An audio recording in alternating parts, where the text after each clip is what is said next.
طب انت شايف ارنب دليفري نجح، مشروع ناجح ولا فشل هو دلوقتي؟ مشروع ناجح جدا، بس محتاج تطوير وتمويل.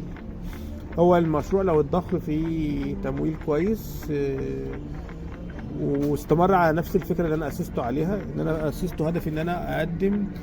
هي الفكره ان انا اصلا يعني ازاي قدرت ان انا انجح بسرعه في ارنب دليفري، او مش بسرعه، قدرت ان انا امشي بخطوات قويه وثابته في ارنب دليفري، وان انا الخطوه اللي كنت بتقدمها ما بخسرهاش. ان انا كنت بتعامل مع العميل بتاعي، طبعا هو ستات البيوت. كنت بتعامل مع ست البيت دي ان انا عاوز اشوف ايه اللي يريحها واعمله لها، ايه اللي ممكن هي محتاجه ايه. هي محتاجه المنتج يوصل لها بجوده عاليه، نظافه، نضيفة كويسة جدا. نظافه كويسه جدا، فانا بحقق لها ده. محتاجه ان هي تحس ان اللي قدامها مش بيغشها، امين معاها. مش محتاجه ان هي تنزل السوق وتتبهدل وتقف في وسط المحلات وتشتري عشان تتاكد ان الحاجه بتاعتها زي ما يعني الحاجه كانها يعني ايه. الستات في الغالب بتبقى بتشك في ان الحاجه دي مذبوحه طازه مش طازه. فلما انت تبقى في ثقه بينك وبين العميل، يخليك ان انت تشتري منه وانت مغمض. ودي كانت خطوه صعبه مع اي عميل، ان انت ازاي ان انا اوصل له الثقه دي، اوصل له الثقه في المنتج بتاعي ده. بالذات العميل بتاع اسكندرية، ستات في اسكندرية صعبة جدا في التعامل، وصعبة جدا في الحاجة تبقى نضيفة قوي، واي غلطة صغيرة بتبقى بحساب هي طبعا دي ما بتعديش اي حاجة يعني. لا طبعا. انا برضك من ضمن المشاكل اللي واجهتني جامد في موضوع شغل الفراخ ده، ان سوق الفراخ للاسف يعني نسبه كبيره فيه بتعتمد على غش العميل. هم بيعتبروا في السوق دوت ان دي حاجه من ضمن سمات الشغل العاديه، بينافسوا على السعر جامد، فبيبيعوا باسعار قليله، بحيث ان هو فعليا ما بيبيعش باسعار قليله ولا حاجه، بيبيع باسعار غاليه، بس بيخدع العميل ان هو بيوهمه ان هو بيبيع اسعار قليله ويغش في الميزان.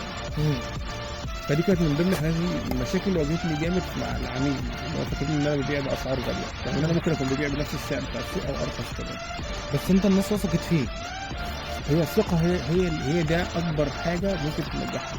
انت لما عميل يثق فيك، بتكلم اختها، بتكلم قريبتها، بتكلم جارتها. الستات بطبعهم كعملاء ممكن يكونوا يعملوا لك دعايه قويه جدا. ليه؟ بعد ما سبت ارنب دليفري وبقى يشتغل لوحده ودخلك دخل من غير ما تتدخل في تفاصيله، سايبه وهو كام عميل؟ احنا وصلنا لحوالي 1900 عميل او 2000 عميل تقريبا يعني. في خلال قد ايه؟ في خلال قد ايه؟ وصلنا ل 2000 عميل حوالي 6 سنين. 5 سنين. 5 سنين، بس ده كان بداية من الصفر. يعني النمو ده كان 1 2 3 4، كان نمو من الصفر. للاسف برضك من ضمن اخطائي في النمو البطيء لارنب دليفري، ان انا ما كانش عندي خبره تسويقيه. تقريبا اتعلمت في التسويق، فده خلاني ما كنتش بضخ في الاول، يعني ما بحطش مبلغ كبير في التسويق. جزء من الميزانيه بتاعتي. انا اساسا قعدت فتره طويله بعتمد على التسويق الاورجانيك، التسويق الطبيعي، من غير اي دعايه ولا اعلانات ولا اي حاجه. وده قعدت فيه عليه فتره طويله جدا، يمكن مثلا سنه تقريبا. فكان النمو بطيء جدا. ولما بدات اشتغل احط دعايه، ما كنتش دارس اصلا تسويق كويس، فكان بحط دعايه للاسف صغيره جدا.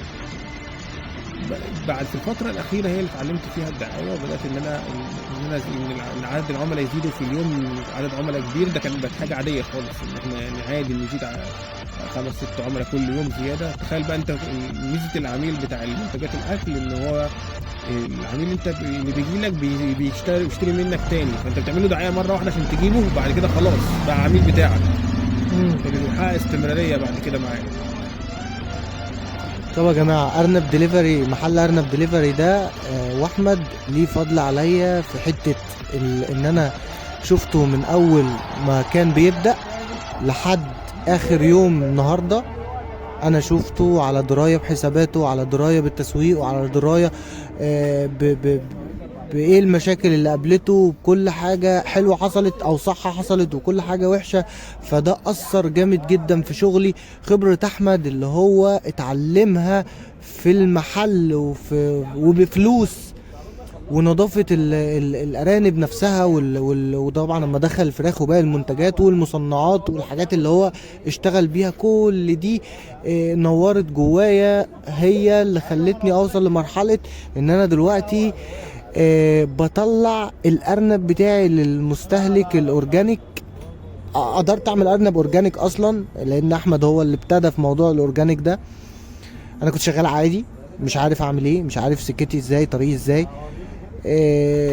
الطريق بتاع التسويق اونلاين والتعامل مع العميل والتعامل ازاي مع العميل ومن غير قلق ومن غير خوف، ونصرف في ميزانية التسويق ما يهمناش، وازاي نطلع منتج نضيف قوي، وازاي نخلي العميل يتعامل معانا مرة واثنين وثلاثة، وازاي نجرب تسويق. كل الحاجات دي انا اتعلمتها من ارنب ديليفري من اول ما بدأ، لان انا تقريبا كنت معاهم في وقت طويل يعني. احمد ده حد تقيل بس هو مش واخد باله بجد. كبر الموضوع شويه. لا انت حد تقيل بس انت مش واخد بالك. هي كانت تجربه ارنب ديليفري تجربه مميزه بالنسبه لي، يعني انا فعلا ما انكرش ان انا كشخص اتعلمت كتير وطورت من نفسي كتير، لدرجه ان انا عندي دي مميزه بالنسبه لي انا يا راجل. هو انا ده مش قادر اوصف لك يعني، ما فيش كلام يعبر. بس هو ارنب ديليفري ده طفل عامل زي انت مثلا، اول طفل انك تخلفه فكنتش مش عارف تربيه ازاي، فانت اتعلمت فيه التربيه، وبعد كده الطفل التاني انت ربيته تريك، يعني مثلا خليته يوصل الكليه في سنتين. هي فعلا التجربه دي خلتني عندي استعداد ان انا ممكن ابدا في اي مشروع من جديد، وان انا بدل الخمس سنين دول يبقوا سنه. انا قعدت 15 سنه. انا قعدت 15 سنه فكتير. 15 سنه بدور انا المفروض اعمل ايه. شفت ارنب ديليفري في خلال 5 سنين، في سنه كنت مطبق تجربه ارنب ديليفري تقريبا، وطبعا مش يعني خدت طبعي وخدت لون شغلي بشكل تاني، مش مطبقه حرفيا بس هي خدت اللون بتاعي وخدت فكري كمان. يعني انا احمد اتعلم بتفكيره وبايديه وبخبرته وبالمعلومات اللي هو جمعها. انا خدت كل اللي احمد جمعه ده وكل اللي احمد عمله وجربه، بالاضافه للخبرات بتاعتي وبالتجارب بتاعتي وبالتفكير بتاعي. فانا تقريبا خدت الخبره الدبل وخدت الامكانيات دي الدبل، حققت معايا نتائج اسرع. بص، هو عموما اي حد في حياته لازم يمر الاول بتجربه عشان يعمل مشروع او تعمل بيزنس. ما ينفعش تطلع مره واحده كده تعمل بيزنس. ممكن واحد يكتسب الخبره دي، يكون هو والده مثلا عنده بيزنس اصلا ويكون اتربى داخل البيزنس ده فاكتسب الخبره من صغره.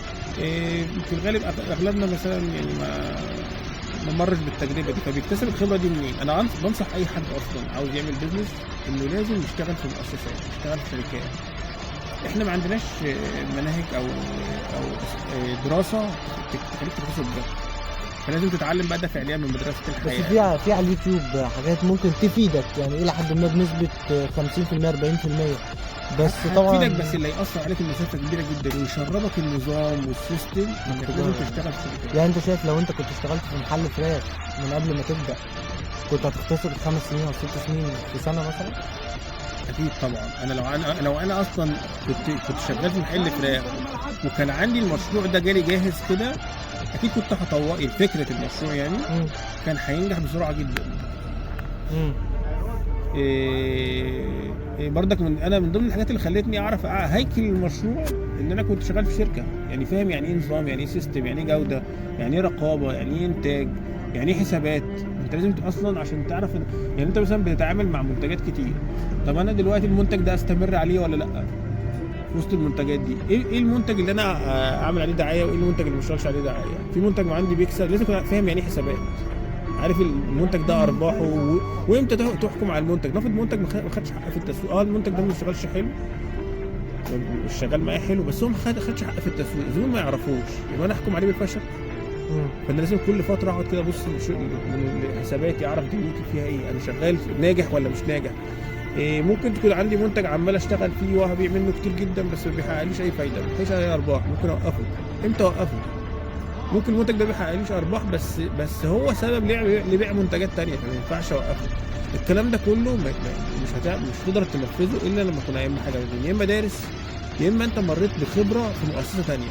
زي ما انت بتقول كده، انت قعدت فتره في ارنب ديليفري اتعلمت فيها حاجات كتير، وانا عارف انت عندك خبره اصلا في كذا، يعني اشتغلت في كذا مكان قبل كده.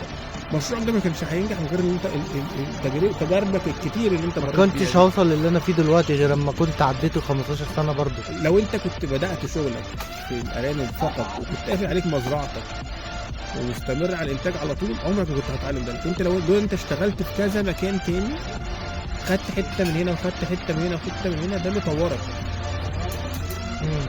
فاهم؟ يعني الواحد عشان يتطور بالشكل ده لازم يكون اكتسب لازم يكون فيه حاجات مدخلات خارجيه، يعني مش كله طالع من جواه. لازم يجيب خبره من بره. تكتسب خبره خارجيه، وفي حاجه اوت جايه من بره.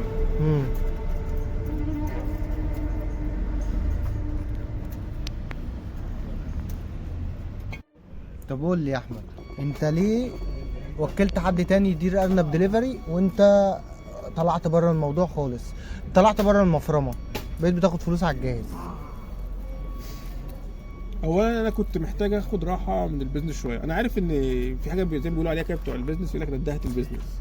انا عارف ان انا لازم هرجع تاني اعمل مشروع وارجع اعمل تاني بيزنس، بس انا كنت محتاج استريح شويه. محتاج اعيد ترتيب اولوياتي تاني. المشكله في كل الناس اللي بتشتغل بيزنس، ان البيزنس يعني بيسيطر على حياتها كلها، ودي حاجه للاسف سيئه جدا. ما ينفعش ان انت سيئه جدا وبقاسي منها. ما هو الانسان مش مؤثر على حاجات كتير في حياتي. محتاج يعيش، الانسان محتاج يعيش. ما ينفعش يبقى كل حاجه شغل. لازم الواحد يسيطر على تفكيره. انا في وقت للبيزنس ووقت لحياتي الشخصيه. للاسف احنا بنعتبر البيزنس كل حياتنا، فبيبقى ليل نهار عايش في البيزنس. فانا حسيت ان انا لا، محتاج ان انا ارتب اولوياتي شويه، واعتقد ان انا مش هرجع البيزنس تاني الا اكون انا مسيطر ازاي ان انا افصل بين البيزنس وحياتي، وان انا اعمل بيزنس ببقى مستمتع بحياتي في نفس الوقت. انا نفسي احس احساس التفاهه. ما دي صعبه شويه، اللي انت هو عندك بيزنس صعب شويه، اللي هو انا ما وريش حاجه وانا بعمل اي حاجه في العبط كده وساعات فعلا على فكره بقعد بفتح التيك توك كده وبتفرج على حاجات ملهاش اي 30 لازمه وبتفيدنيش باي حاجه. انا طول النهار تقريبا، او يعني نص يومي، بسمع فيديوهات تعليميه وبقرا كتب وبسمع بودكاست في التسويق وفي حاجات كتير تانية. دماغي بتشبع، دماغي بتئن. هي المشكله برضك في بيئه البيزنس اللي احنا عايشين فيها.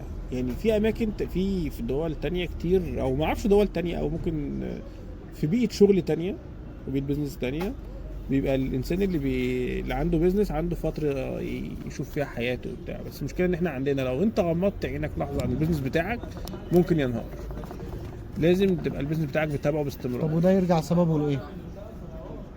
هو فعلا انا لو غمضت ثانيه عن البيزنس بتاعي ينهار، يحصل له مشكله، مع ان في ناس شغاله معايا مش شغال لوحدي. ما اكذبش عليك، انا الموضوع ده محتار فيه شويه. يعني ممكن يكون سببه ان احنا ما عندناش مهاره التفويض الصح. دي مشكله برضك من المشاكل الكبيره اللي انت بتواجهها، ان انت ولا هو احنا ما لقيناش الموظف او الحد المساعد اللي يشتغل معاك، او حد يشتغل معاك تقدر تعتمد عليه بشكل كلي. اعتقد في الشركات الكبيره بيبقى عندهم سيستم ازاي يختاروا الموظف، او مش ازاي يختاروا الموظف، هي ازاي يشغل الموظف. هي برضك من ضمن النقط المشاكل اللي عندنا. الشركات الكبيره انا اشتغلت فيها دوره العماله فيها رهيبه، بس مش في الاماكن الاداريه، مش في المديرين. لا مش في المديرين صراحه، في الموظفين. ما عادي الموظف يجي يمشي يجي موظف غيره. هو الفكره ان هو بيعتمد ان عنده مدير كفء هو اللي مدور الدنيا، هو اللي مشغل الدنيا. بس انا اعتقد ان ناس كتير تنفع تبقى مديرين كفء. الفكره في ان انت تعرف ازاي تحافظ عليه، ازاي ما تبوظوش. يعني انا ممكن اجيب حد مدير بس يعك يبوظ الدنيا. ليه؟ ممكن يكون المشكله من عندنا. بتدلعه في الاول وما بتمشروش على السيستم المظبوط، فيتعود ان مفيش سيستم. حصلت معايا في عامل المزرعه، كنت مدلعه احلى دلع، وكان في وقت الصيف ما كانش فيه شغل. اما هو حس وانا قلت له ان الايام اللي جايه هيبقى فيها شغل مفرمه، مشى.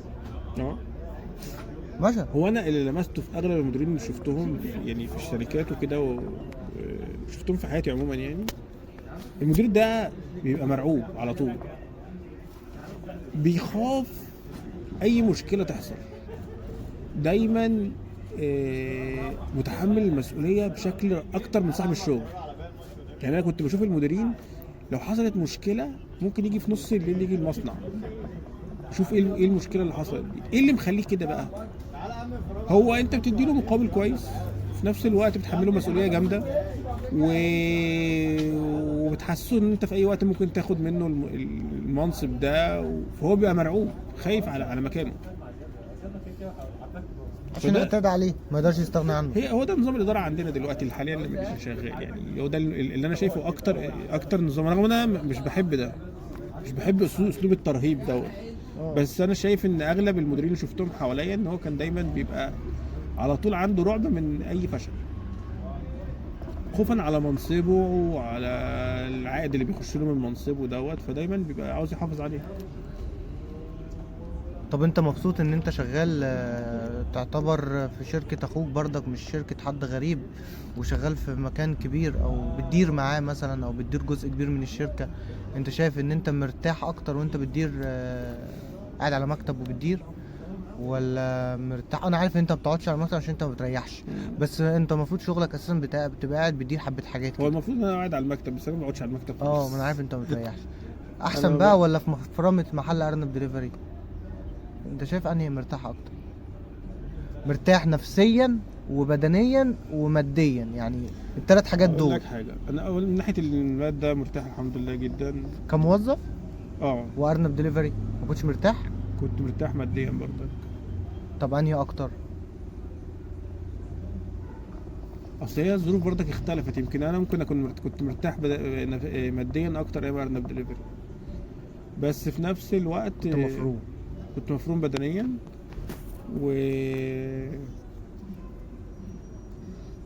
انا دلوقتي مشكلتي ان انا مش لاقي، يعني عاوز اشتغل اكتر ومش لاقي الشغل. انا دلوقتي حاليا مشكلتي قله الشغل، انا بحتاج ان انا اشتغل، انا ما بعرفش اقعد من غير شغل. انا انت شايف ان انت وصلت لسقف في ارنب دليفري عشان كده مش شايف ان انت مش قادر تديله تاني؟ هو في الاول في الاخر برضه هو محل فراخ، وانت بتزود العملاء، وصلت العملاء ياما وشغلت الدنيا ومفيش حاجه تاني، مفيش اختراع جديد. هو نفس المنهج اللي انت مشيت عليه في اخر سنتين مثلا هو اللي هتمشي عليه المفروض. وانا في ارنب دليفري غلطت غلطه. ايه هي؟ ارنب دليفري كان محتاج في بدايه الفكره ان هو يكبر بسرعه، فكره وناجحه والناس مقبله عليها، محطوط لها سيستم قوي. كانت المفروض ان هي بقى تفرقع، يتدخلها فلوس وتفرقع تشتغل جامد، لان المشاريع كلها ليها سهم، بتطلع وبعد كده بتنزل. دي كل المشاريع وكل حاجه. انا في الوقت اللي كان المفروض يطلع فيه دوت ما كانش متوفر التمويل، وانا مش متوفر برضه، كان اتعرض عليا تمويل وقتها، بس انا خفت، كنت عاوز ان انا امشي بخطوات من غير، خفت ان انا افشل بفلوس غيري، ما كنتش واثق من نجاح. ودي طبعا دي انا غلطه انا اتحاسب عليها، ان انا ما كانش عندي الثقه ولا الجراءه، ان رغم ان هو كان وقتها لو انا وافقت ان هو يضخ في تمويل كان نجح جامد جدا جدا جدا. وكان دلوقتي كان مش انت دلوقتي عارف ان هو كان هينجح، بس الاول كان محتاج مجازفه. كنت وقتها ما انا بقى انا المفروض البيزنس عاوز جراءه، عاوز واحد يكون قلبه جامد. انا ما كانش قلبي جامد، بس دلوقتي قلبي جامد. بس اتعلمتها متاخر، اتعلمتها فيك برضه. لا بس اللي انت اتعلمته ده هيفيدك بعد كده، حتى لو اتعلمتها متاخر هتستفاد منها بعد كده. بس فعلا في ارنب دليفري كانت محتاجه ان هي كل المشاريع كده، بس مشكلتي برضك في حاجه على فكره انا نفس الكلام، انا كنت محتاج اكبر في اقل من 15 سنه. بص كل المشاريع هنا بتمر بنفس الموضوع، الدوره دي. بالنسبه اللي احنا بنقول مشاريع الغلابه اللي بتبدا من الصفر، مش المشاريع الناس اللي معاها فلوس ضخمه وبتشتغل. الواحد دلوقتي انا بتكلم عن مشاريع الناس اللي هي ايه، اللي بادئه من الصفر، اللي هي متناهيات الصغر، اقل من متناهيات الصغر اللي هي كمان. بتبدا اصلا المشروع بيبدا واقف على، يعني مبني على شخص صاحب المشروع. كل حاجه. مشكله المشاريع اللي بتبدا متناهيات الصغر دي في الاول بتكسب حلو جدا. ليه؟ لان مصاريفها الاداريه ومصاريف راس المال المشروع، اولا بيبقى راس المال صغير جدا فما بيبقاش حاسس بيه، بالاضافه ان هو بيعمل كل حاجه، فبياخد مرتب الموظف ومرتب المدير ومرتب الدليفري وكل انا فكيت نفسي باربعه ولسه بشتغل بايديا. بالظبط كده. المشكله بقى بيفضل انت بتفضل ماشي في مرحله لازم تكون انت مستعد. انا دلوقتي هل انا هفضل مستمر كده؟ لو انا هفضل مستمر من غير اي تمويل يبقى انا محتاج ان انا افضل هيكل نفسي واجهز نفسي ان انا لازم كنتش بادئ بديون. اول حاجه كنتش بادئ باي ديون، عشان مجرد ما المفروض ما تكونش بادئ بديون، المفروض ما بس كنتش انت بادئ بدات بسبب. انا بدات بديون برضك للاسف، بدات بديون براس مال اكتر من راس مال المشروع كله يعني. يعني هو راس مال المشروع كله بدات كان بالسالب، وقعدت فتره ان انا اسدد فيها.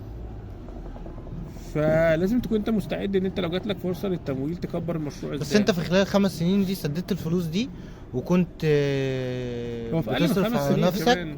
او تصرف على في نفس بيتك. الوقت المشروع كان بيطلع كنت بتصرف على بيتك، ما اقدرش اقول لك انك كنت بتحوش، بس كنت بتسد ده وكنت بتصرف على بيتك، ده بالظبط، يعتبر ده انجاز جامد جدا. انا بدات من الصفر، ما بداتش من ديون، بدات من الصفر. راس مال شغلي دلوقتي كله يعدي ال 500,000 جنيه، انا مش قادر احسبها بالظبط بس هو يعدي 500,000 جنيه. تفتكر مناسب في 15 سنه 500,000 جنيه؟ هو ده نمو بطيء لو انت بصيت لها لمشروع، بس قوي. مش بتكلم على شخصك، انا بتكلم على المشروع برضه. على المشروع. نمو بطيء. المشروع بتاعك كان عاوز ينمو اسرع من كده كمان. على فكره انا عن نفسي بخاف من التمويل، لان انا بعتبر من ضمن خوفي من التمويل حاجه تانية كمان، غير ان انا افشل والتمويل الفلوس دي مش بتاعتي اخسرها. فكره ان حد هياخد نجاحك يشاركك في نجاحك، من ضمن الحاجات اللي كانت مخوفاني جدا يعني. ان انا ببص ان انا لما اخد تمويل، ما هو التمويل ده هياخد من نجاحي، انا هنجح لغيري. ودي من ضمن النقط اللي الناس فاهمها غلط. ما هو ممكن يخش بنسبة بس او بنسبة من الارباح مثلا، او هو بيبقى مشروعك زي ما هو بس انت بتديله مثلا، بتشوف الارباح مثلا في السنة كام. صعب حساباتها يعني، دي بتبقى صعب حساباتها شوية. فانا نصيحتي لاي حد لسه بيبدا مشروع لازم يكون عنده حاطط خطه طالما هو بادئ من الصفر، ومع مش منتظر يعني دخل مثلا، او مثلا منتظر عنده فلوس مجمدها ان هو يضخها في المشروع. لازم يكون عامل حسابه انا دلوقتي مشروعي هيجي له لحظه وهيكبر، لو جالي تمويل دلوقتي هعمل بفلوس ايه؟ انا ببص للمشروع دلوقتي، انت لو اعطيتك مثلا 1,000,000 جنيه، انا كنت هسألك السؤال ده، هتعمل بيهم ايه؟ دي مشكله. انا برضه جيت في لحظه في المشروع ما كنتش عارف ان انا لو التمويل هعمل بيه ايه. لما عرفت التمويل هعمل بيه ايه وقتها ما توفرش، ولما عرفت برضك التمويل ده هعمل بيه ايه كنت خايف ان انا اخد الفلوس اعمل بيها حاجه. بس لازم فعليا انت لما تكون عامل مشروع تبقى عامل حسابك ان المشروع ده هيكبر ازاي. ما تقنعنيش ان المشروع هيكبر ذاتيا. اي مشروع بيكسب كام في المية في السنه؟ ارباحه قد ايه في السنة؟ 100%، 200% في السنه. ده لو مشروع شغال نار. افرض 200%، خلينا نقوله 80% في الفترة اللي احنا فيها ده عشان التضخم وعشان الدولار يا عم. قول 200%. انت بادئ مشروعك مثلا، احنا بنتكلم واحد لسه بادئ من الصفر، نفرض مشروع ده راس ماله 50,000 جنيه. احنا رغم ده يعتبر رقم كبير بالنسبه لواحد بادئ من الصفر، يعني هيكون يعني بالنسبه لحد لسه بادئ صعب يعني. بيتكلم في الطبقات اللي هي على قدها. 50,000 جنيه 200% يعني بقوا 200,000 جنيه بعد سنه. لا بقوا 100,000 جنيه صح؟ 100% يكسبوا 50 زيهم، 200% 200,000 جنيه. دلوقتي بعد سنه بقوا 200,000 جنيه. بعد سنتين بقوا 400,000. بعد 3 سنين انت مش شايف المفروض ان هو بقى يعني ده اقصى حاجه. حجم راس المال نفسه ما كبرش. انت بعد 5 سنين هتوصل ل1,000,000 جنيه. انت عديت فتره النمو السريع للمشروع، ضيعته في ان انت عمال تكبر من داخلي. ده اصل انت طبعا ما عندكش مصاريف وما عندكش استهلاك يعني وما بتخسرش وما فيش تمرش بضربات ولا اي حاجه. وده ما بيحصلش في ارض الواقع. فانت بيقول لك انت لو بدات من 50,000 بعد 5 سنين بقى 1,000,000 جنيه، برضك ده مش رقم، مش نمو سريع. بس احسن ما تشتغل موظف بتاخد 2000 هو 3 ده من ناحيه ماشي. بص كل شهر يا دوبك مكفين الاكل والشرب بالعافيه. على الاقل انت ممكن تظبط شويه حاجات فتشتغل وقت اطول، او تشيل مهام اكتر، او توسع شغلك فدخلك يزيد. انت بتتكلم في يا عم الحاج اعتبرها ال 200,000 جنيه دول، انت كسبان 150. هو عادي، اعتبرهم مكسب، انت اعتبرهم مرتب. اقول لك حاجه، مفيش مشكله خالص. ده لو مرتب اعتبرتهم مرتب قصاد شغلك بتطلعه كده كل شهر، ده حاجه جامده جدا، ده مبلغ كبير. انا اقول لك عشان برضك الناس ما تفهمش كلامي غلط. هو مفيش مشكله ان انت يكون انت بس مستقل ال1,000,000 جنيه. سقف طموحك مش كبير يعني. ممكن واحد يكون سقف طموحه ان هو يستمر واحد يكون سقف طموحه ان هو المشروع يفضل حجمه صغير عادي، ايه المشكله؟ هو عاجبه ان هو يكون مدير لمشروع حجمه صغير مش ضخم. مش لازم كل واحد يكون طموحه ان هو يبقى معاه ملايين او مشروع يدير نفسه بعد كده. انا في وجهة نظري يعني انا اهم حاجه ان اوصل للشيء اللي انا اكون راضي عنه سعيد بيه. مش شرط ان انا اكون راضي عنه ده يكون فلوس كتير، ولا اللي انا اكون راضي عنه دوت ان انا عندي مشاريع كتير والمشروع ده يدير نفسه بعد كده وانا اسيبه واروح مشروع تاني وهكذا. انت ايه اللي راضي ايه اللي انت بيبقى راضي عنه؟ انا اللي راضي عنه ان انا ما بقاش ابقى انا اللي بشتغل وببدع في شغلي. انا اشتغلت اكتر اخد اكتر، اشتغلت اقل اخد اقل، وابقى انا واسرتي مرتاحين ماديا. اللي هو ايه، هو انا لو نفسي في حاجه انا في جيبي اجيبها. ان انا اقرر اجيبها او ما اجيبهاش دي مش فارقه، بس انا معايا اجيبها. الاحساس ده ان انا معايا اجيبها، نفسي فيها معايا اجيبها، مش مهم اجيبها او ما اجيبهاش بس معايا اجيبها. الاحساس ده هو انا بحب اوصل له. انا عايش عشان اوصل له، بعمل كده عشان اوصل له. انا في محيطي في ناس دخولها مختلفه كتير قوي، عاليه جدا وقليله جدا وقليله جدا، وكل الناس عايشه بنفس الفكر ان المرتب مش بيكفي او الدخل مش بيكفي. طبعا الناس كلها بتبص برضك النقطه دي صعبه قوي ان حد يحققها، بس اللي هيحققها هيكون سعيد. ان هو دايما حجم طموحاته ومصروفاته اقل من دخله. الانسان اللي يعمل كده بيبقى سعيد. ليه؟ هو دايما عنده فائض، عنده زياده في الفلوس. كده هو جاب كل اللي نفسه فيه. هي المشكله ان الانسان هو الانسان بطبيعته، هو ربنا خلقه كده ما بيشبعش. مهما عملت ما بيشبعش. لما توصل لحد القناعه وانت تعرف تسيطر الرضا، بس انت قصدك يبقى في رضا في الموضوع. الرضا مش هتبقى هيبقى دايما عندك ان انت مكتفي باللي عندك طموح تطور. ده طبيعي. انت تبقى الانسان اصلا بيشعر بالسعاده. الانسان عنده رغبه دايما في النجاح. ليه؟ لان ده بيسبب له سعاده. حقيقي. حتى لو بعد ما نجح ما حققش عائد مادي او اي حاجه، بس هو دايما الانسان نفسه ينجح، نفسه يحقق حاجه. فدي رغبه طبيعيه. يعني انا برضك مش مع فكره ان الناس تيجي فتره وتطلع معاش او تبطل تشتغل. مش هيبقى عنده سبب ان هو يعيش. يعني كنت سمعته من فتره كده عن جزيره مش فاكر فين في اليابان او مش متذكر اللي كان فين بالظبط، ان الناس فيها عمرها طويل. ليه؟ لان هم ما كانش عندهم حاجه اسمها معاش. الراجل بيفضل شغال لغايه ما يموت. هو عنده هدف للحياه، كل يوم عنده سبب ان هو يقوم من النوم. لكن لما الانسان يوصل ان هو يوصل على 60 سنه ولا 65 سنه يطلع معاش، خلاص هو كده بيقول. حتى الناس كلها يقول لك ايه، انا عملت اللي عليا. مفيش حاجه اسمها عملت اللي عليك. انت كل يوم عليك حاجه، انت على طول عليك حاجه. هتحس بفراغ وهتحس ان انت عندك وقت. في ناس كتير بتمرض وتموت اول ما تطلع معاش. في ناس كتير يقول لك ده ما بيعرفش يقعد في البيت، طلع معاش بس كل شويه ينزل الشارع.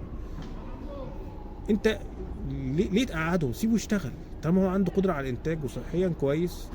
بس الفرق بقى ان انت تغير طريقه شغلك. ما ينفعش مثلا ان انت واحد سنه كبير وتبدا تخليه يستمر بمجهود بدني عالي. لا، يعني انت هتفضل في الدايره دي، انت برضو لسه مش مرتاح، وهتفضل في دايره الشغل والدايره دي عشان تفضل على نفس الوضع ده. فاهم قصدي ولا وصل لك؟ مش واصلك؟ لا، يعني انا مثلا بقول لك انا بعمل اللي عملته ده، بعمل شغلي ده كله وبفرم نفسي علشان لما ابقى نفسي في حاجه بحس ان انا مبسوط، ان هي تمنها معايا. مش ممكن ما اجيبهاش، بس تمنها معايا. انا بعافر في الدنيا وبفرم نفسي عشان اوصل لدي. دي بتحسسني بالرضا. انت بقى بالنسبه لك؟ انا متاكد انت الرضا بتحس وانت بتشتغل وبتنتج. انا ايوه بالظبط كده. انا بقعد افرك لو انا كده مفيش حاجه اعملها، لو انا مفيش حاجه احققها. انا في شغلي حتى دلوقتي لما ببقى قاعد ومفيش حاجه اعملها، طب والنهايه؟ اقعد ادور. والنهايه دي طبيعه الانسان، عاوز يشتغل. بس انت ما عملت ارنب ديليفري كنت عايز تعمل ثروه. ممكن ده كان تفكيري في الاول، بس انا بعد التجربه لقيت ان انا جيت في فتره في ارنب ديليفري كان المشروع كان ناجح وبيحقق دخل كبير جدا، دخل فوق ما توقعه، الضعف اللي انا كنت متوقعه. وقتها حسيت ان لقيت انا مش عارف يعني فين النهايه. لقيت ان انا مفيش نهايه. هي الانسان عاوز يفضل شغال ويفضل. انا حسيت ان ولو جاله كتير بيبقى عايز اكتر، جاله كتير عاوز اكتر وعاوز. بس المشكله ان انت ما تتلهاش في فكره ان انت عمال تجري ورا الاكتر ده. انت لا، في لازم رضا، تهذب انت, نفسك. انت في رضا النهارده، بس انا عايز اكتر. بالظبط انا ماشي كده، انت انا راضي النهارده على وضعي ده ومبسوط، بس انا عايز اكتر. فاهم؟ فلازم تهذب نفسك ان انت عاوز تنجح بس مش طمعان في اكتر. في فرق بين ان انت تنجح وعاوز اكتر يعني فلوس. لا انا مش عاوز فلوس اكتر، انا عاوز ابقى بقدم حاجه، انا ناجح في مش شرط برضك الناس يعني مش كل الشغل فلوس. في ناس بيكون عندها هدف ورا شغلها. لما تبدا توصل انت اكتفاء المادي او الحريه الماليه، ان انت عندك دخل وخلاص مش محتاج دخل اكتر من كده، في ناس بتقعد تطور من شغلها عشان هو بيقدم حاجه. انا يعني لازم تحط افكار كويسه. سمعت في كذا مكان من ناس بيديروا شركات كبيره قوي في مصر، بيتكلموا في نفس الحته اللي انت بتتكلم فيها دلوقتي. مش الفلوس، ما تركزش على الفلوس، ركز ان انت بتقدم قيمه، والقيمه دي انت محتاج تزودها للناس، ومحتاج مردودها ليك يبقى كويس، ان انت بتحس ان انت قدمت حاجه للبشريه عموما يعني، ولنفسك ده وللناس. شفته في ناس حواليا كمان، يعني انا شفت ناس حواليا بيشتغلوا، هو دايما بيزرع في نفسه ان الشغل ده هدفه هدفه الاساسي ان انا بقدم قيمه للناس. انا عشان كده ما بتلاقي في ناس مثلا ايه ما بيشتغلش في حاجه تافهه، ما بيشتغلش في اي حاجه وخلاص، لا انا بشتغل في حاجه بتحقق عائد للناس، الناس بتستفاد، انا بسهل على الناس حاجه. ده بيدي قيمه للشغل اكتر، يخليك مش طمعان بقى عمال تجري ورا الفلوس، بيخليك عاوز تستمر تشتغل على طول، ما بتوصلش لمرحله ان انا مش عاوز اشتغل. ليه؟ لان انت الهدف اللي بتحققه او بتوصل له لا مش هينتهي. فاهم قصدي؟ طب انا دلوقتي لو اديتك 5 مليون جنيه النهارده، وقلت لك هاخدهم منك كمان 10 سنين، 5 مليون برضه ايا كان الدولار بكام بقى، الجنيه بكام، هتعمل بيهم ايه؟ شغلهم واستفاد منهم واديهم لي بعد 10 سنين، هتعمل ايه؟ تقصد هستثمرهم في ايه يعني، ولا تقصد ان انا اكسب منهم، استثمرهم، دورهم في اي شغل، جيب بيهم اي حاجه ورجعهم لي تاني بعد 10 سنين. دي هتبقى انسب حاجه ان انا هخش بيهم في التجاره، البيع والشراء، البضاعه ما بتفقدش قيمتها، بتشوف اكتر ان حاجه الناس ليها. انت مولع بالتجاره. ايه؟ انت مولع بالتجاره. انا بحب التجاره جدا، انا بحب التجاره. انا احب الصناعه اكتر، الصناعه بتدبل الربح. امال ليه مربي لحد ما انا دلوقتي؟ المربي ده هيوصل لمرحله لازم الناس تبقى مختلفه، يعني المربي ده تحب كده والناس تحب كده. المربي ده هيبقى في مرحله ان هو بيصرف على الارنب جنيه وبيكسب جنيه. ده الطبيعي. المصنع ده بيجيب خامات بجنيه وبيبيعها ب2 جنيه، بيبيع المنتج النهائي ب2 جنيه. وفعليا انا هقول لك حاجه، انا في شغلي دلوقتي في جزء منه تصنيع، وساعات بنضطر نتجه ناحيه التصنيع عشان المنتجات ده زي ما انت شايف السوق كده في اوضاع صعبه ومفيش استيراد وكده، فده بيخلي الناس ان احنا بدأنا نتجه للتصنيع، وبدات ان انا احاول اوفر يعني حاجات اوليه نجمعها تطلع منتج، ده يعتبر تصنيع. بس في الاساس انا اساسي بيع. في تجاره معينه في دماغك؟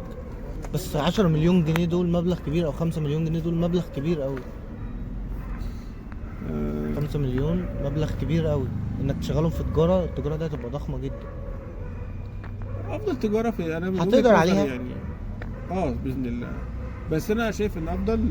مش هتخاف ان هي الفلوس تضيع لانك مطالب بيها؟ هكون حذر في البدايه، لان مش هتحرك بالمبلغ كله، ولازم اعمل تشيك الاول. طالما مبلغ كبير كده هيديك مساحه ان انت تعرف تدي مساحه تجرب. هترميه كله في بضاعه؟ لا طبعا. هتعمل ايه؟ هتقسمه ازاي؟ لو افترضنا مثلا انت بتقول 5 مليون، ممكن نقول هشتغل ب 10% منهم، يعني نص مليون جنيه. ابدا ان انا اشتغل بيه في البضاعه. هي انا اساسي السلع الغذائيه.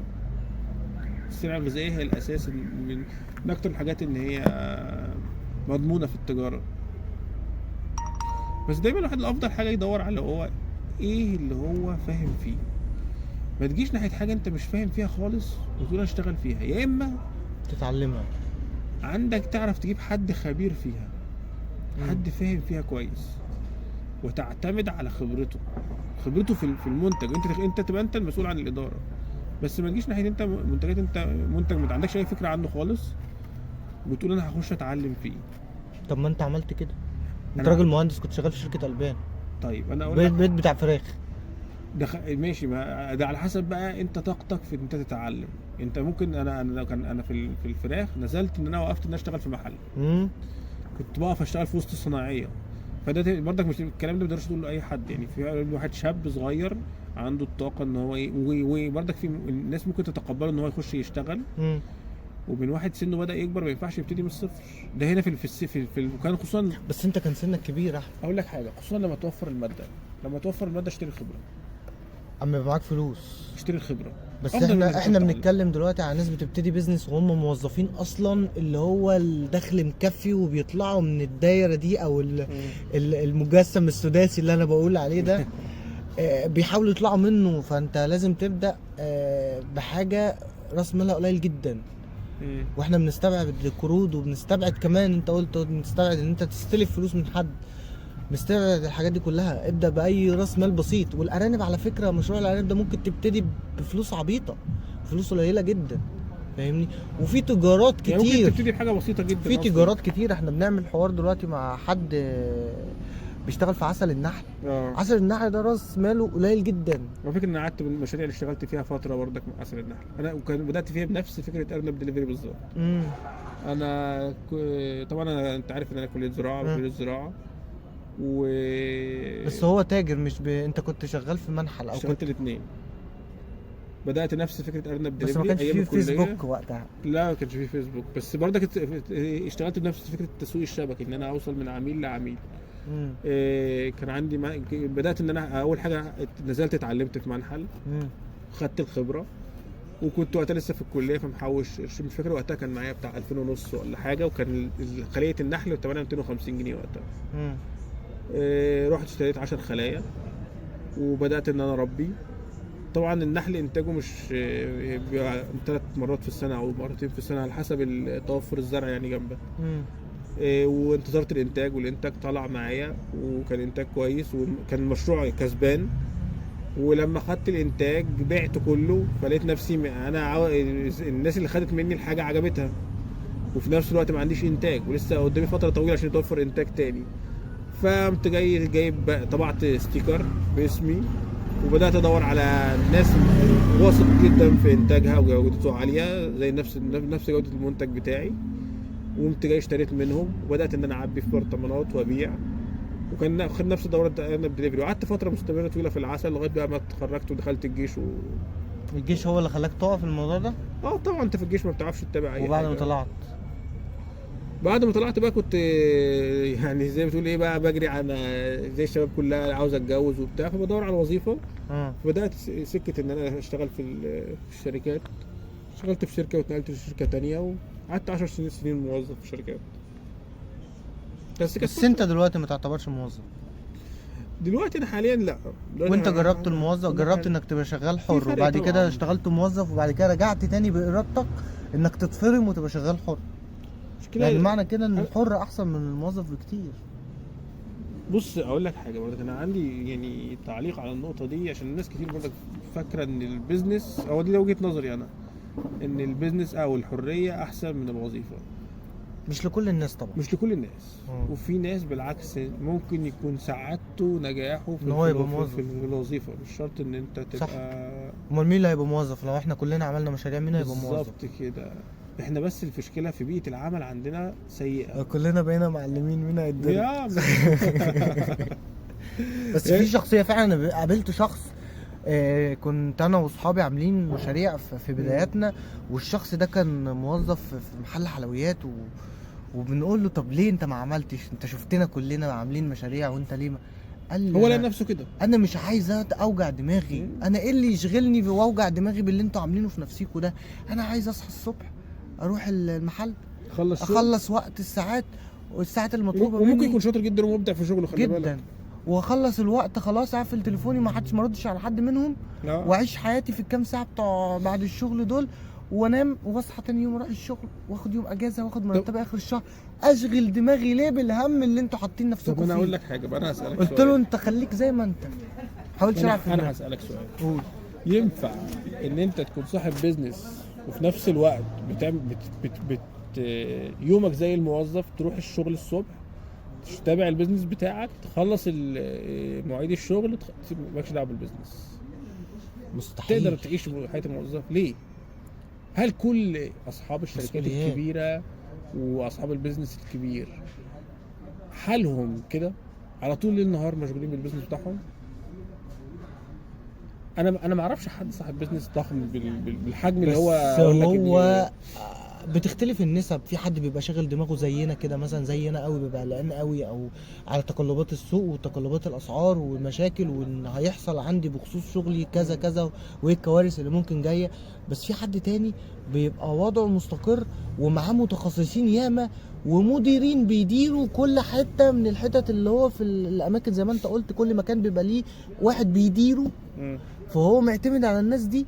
انت مش دماغ واحده اللي شغاله. يعني انا ممكن يكون اللي مخليني قلقان مثلا او ببقى في البيت مش مرتاح وعلى طول بفكر في البيزنس والشغل وبتعلم اكتر عشان اعرف اتعامل اكتر في البيزنس وانجح فيه.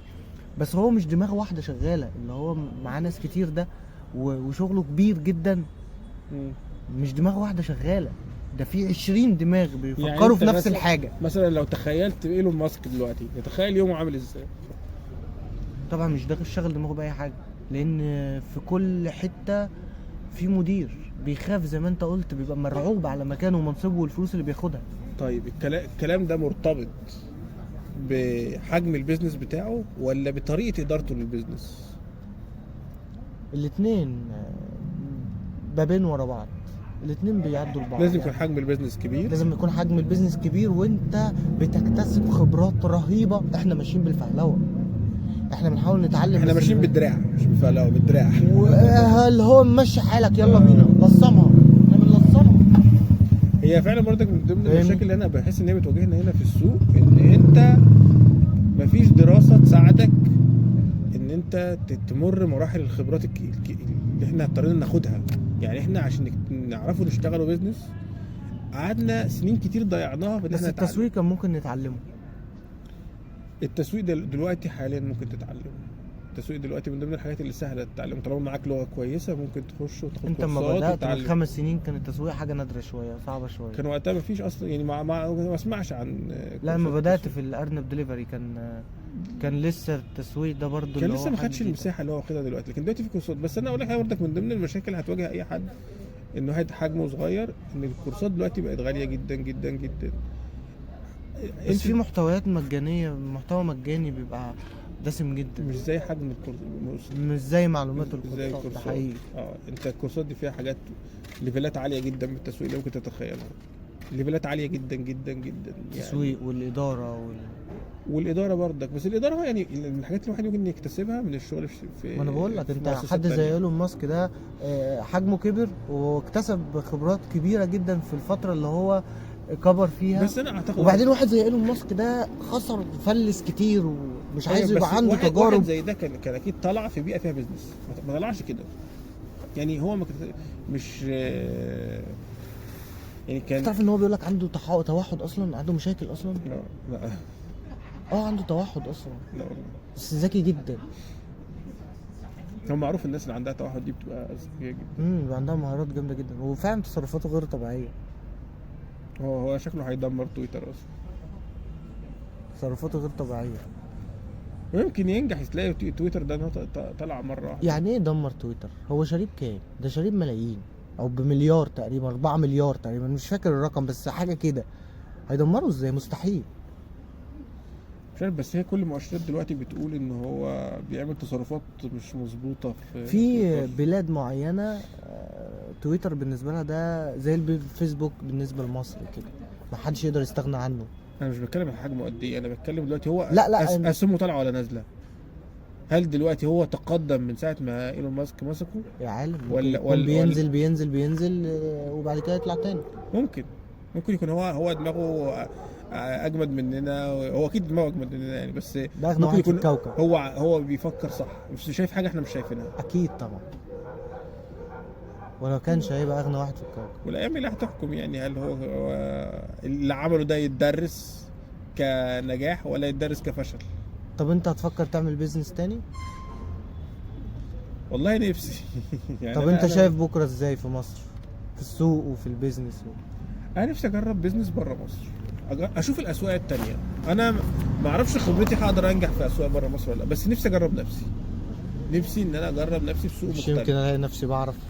بالظبط كده. اكيد هتعرف، لان انت اما بتتحط بتشيل. ويعني هنا السوق مش عادل شويه. يعني هنا انا من وجهة حاسس كده ان السوق هنا صعب. مش معنى ان انت مجتهد وشاطر تنجح، مش شرط. يعني المفروض في ممكن يجي لك حد يفشلك اصلا.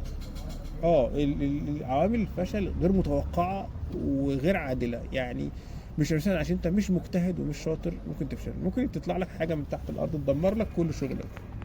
فده للاسف هنا السوق خوف شويه، هنا مش مشجع.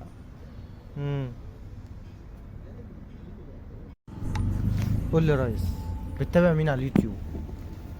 لا مش اشخاص بعينهم، بس انا بحب اقعد اتفرج على افكار جديده في التسويق. بحب اتفرج على الناس اللي نجحت ازاي. يعني ايهاب مسلم، الباز، مين تاني، خالد الشافعي برضك من الناس الحلوه بحب اسمع لها. بحب اتفرج على يعني مش شرط حد بعينه، بس دايما بحب اسمع اشوف الناس نجحت ازاي، غيري نجح ازاي.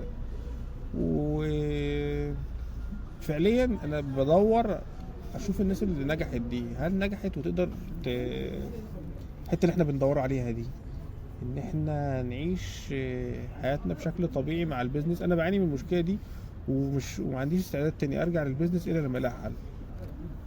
ان انت تعرف تعيش حياه طبيعيه ومستقره في نفس الوقت انت عندك بيزنس.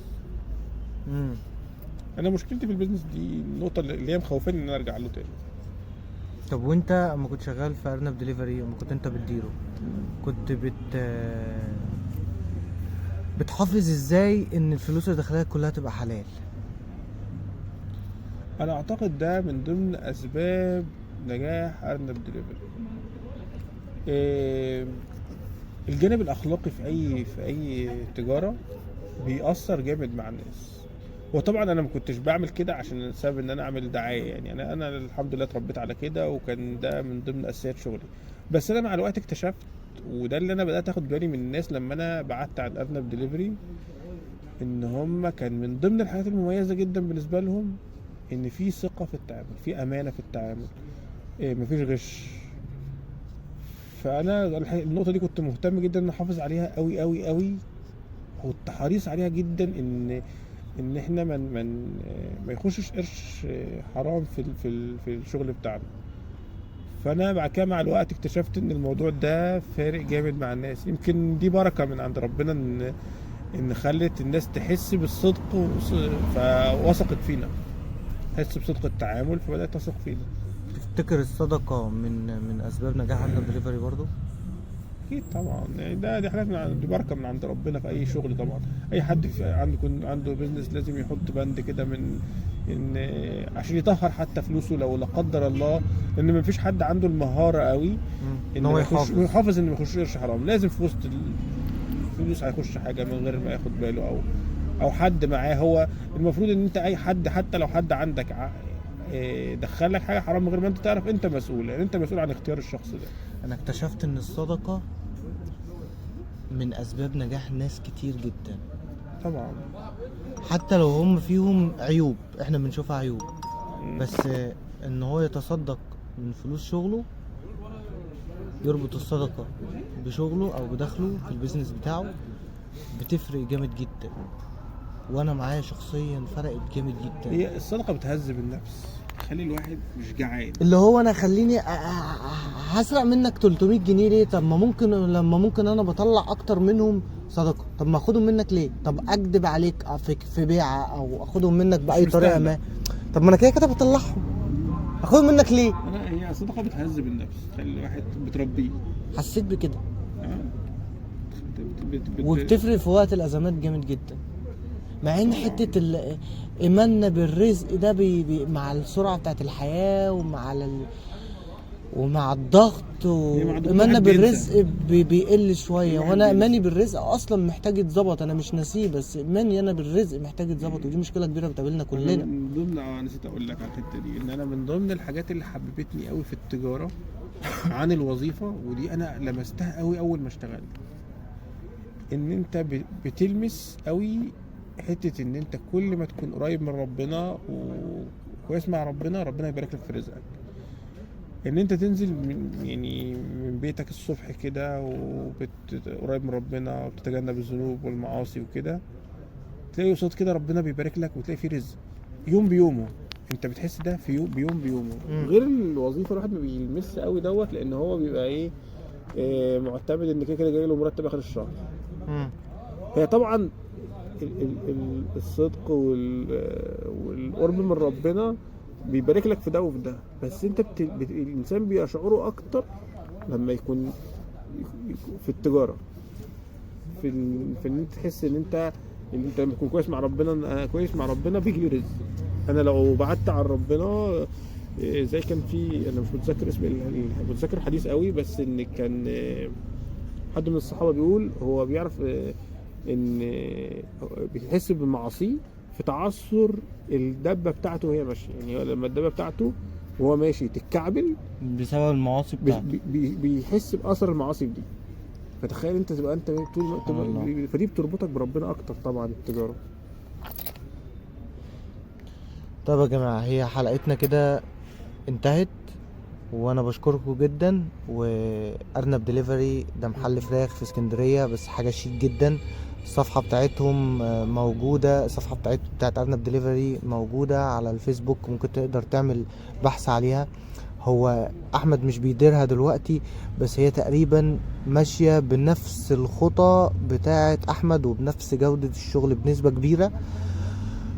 واحمد برضو بيتابع من بعيد، مش راميها كده وسايبها، عشان العملاء دول بتوعه، وهو يعني اتعامل معاهم فترة طويلة، فيعتبر يعني هو ما زال المشروع اصلا يعتبر بتاعي زي ما هو، بس انا نقلت ادارته لحد وانا بتابع من بعيد. بس هو ما زال المشروع، انا يعني هو مشروعي ما زال زي ما هو. ولكن احنا خليت ان انا بعدت عنه شويه وخليت الاداره لحد تاني، يعني فوضت ادارتي لحد تاني. بس طبعا لازم تبقى عينيا عليه باستمرار، عشان ما ضيعش اللي انا عملته يعني. مش بقول لك انت جامد. طيب احنا مزرعة مايوركا، احنا نقدر نساعدك تعمل مشروع مزرعة ارانب على نظام واساس سليم يساعدك على النجاح، وكمان نقدر نساعدك تنتج ارنب اورجانيك ممكن نشتريه منك باعلى سعر. طبعا احنا في اسكندرية. مزرعة مايوركا اول مكان في مصر انتج ارانب زينة، فرح بيها ناس كتير في اسكندرية او من اسكندرية لبورسعيد على مدار 5 سنين، بعنا بيها بارقام فلكية. مزرعة مايوركا اول مكان في اسكندرية انتج ارنب اورجانيك، بجد امتع بيه الاكيلة في اسكندرية، وبعنا منه برضو اعداد مهولة في وقت قصير جدا. مزرعة مايوركا وانا وكل الناس اللي بنتكلم معاهم في حواراتنا جايين ننجح معاك في نجاحك لبناء مشروعك الخاص اللي ممكن يغير حياتك زي ما غير حياتنا.